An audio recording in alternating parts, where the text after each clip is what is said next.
Sup guys, it's me Charlie and I'm here to review the Spotlight card of the week, Wiccan. Now as you can see, I do have Wiccan. So obviously you will be thinking that I'll be saying that Wiccan is a good card.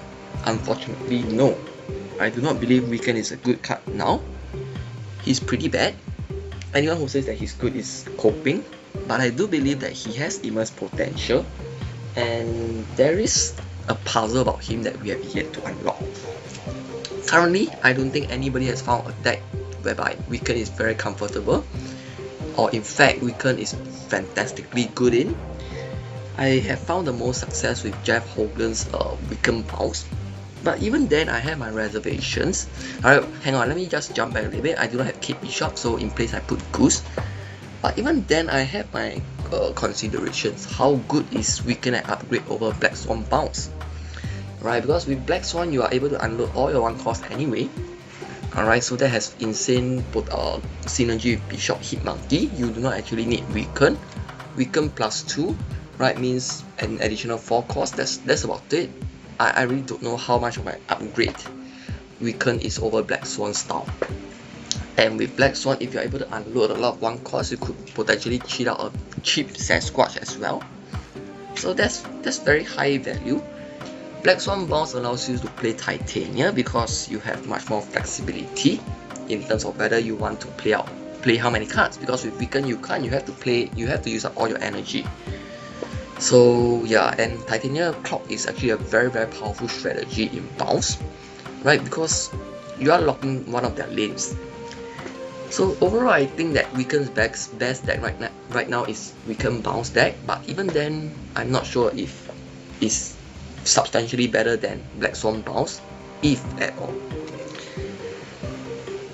I've actually found a very interesting Reddit thread, alright, whereby it's running Wiccan using Quicksilver plus Domino, alright, and then you run 3-4 costs, and then the rest are 3 cost cards. Now obviously this works on, playing Quicksilver on turn 1, Domino on turn 2, a 3 cost card on turn 3, Wiccan on 4. Alright, and on turn 5 you have 7 energy, and on turn 6 you have 8. You have 8 energy.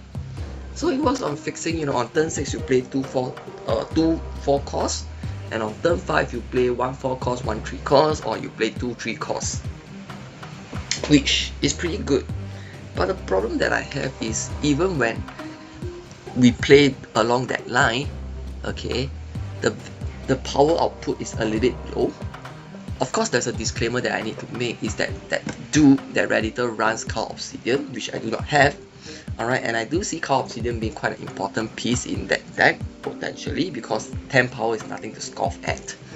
Right, but overall my issue is that such a deck, I don't know, the power is a little bit lacking, even if you hit it perfectly. Which brings us to next week's Spotlight, which is Speed. Now speed usually lands at 3-7 even if you don't fill out. Alright, and if you are looking at a deck that fills up very nicely, you are looking at potential 3-9. I don't think speed hits 3-9 in this Wiccan deck, because you may have an overflow of energy. But even if speed comes in at 3-8, I think it's pretty good. So speed could be a piece of the puzzle for that kind of deck, whereby to that Redditor's deck, whereby you are playing Quicksilver and Domino, and then a 3 cost on 3, and then you are squeezing out all the value that you can get out of your 3 cost card, 4 cost cards on turn 5 and 6. Alright, I do believe that speed could make that deck much better. Which brings me to my future point, is that which brings me to my next point, which is future cards. If we continue to have card release like speed, alright, that brings a lot of value, Wiccan is going to be fantastic. Wiccan is going to be a lot better. So that brings me to my final verdict. What exactly is Wiccan going to be?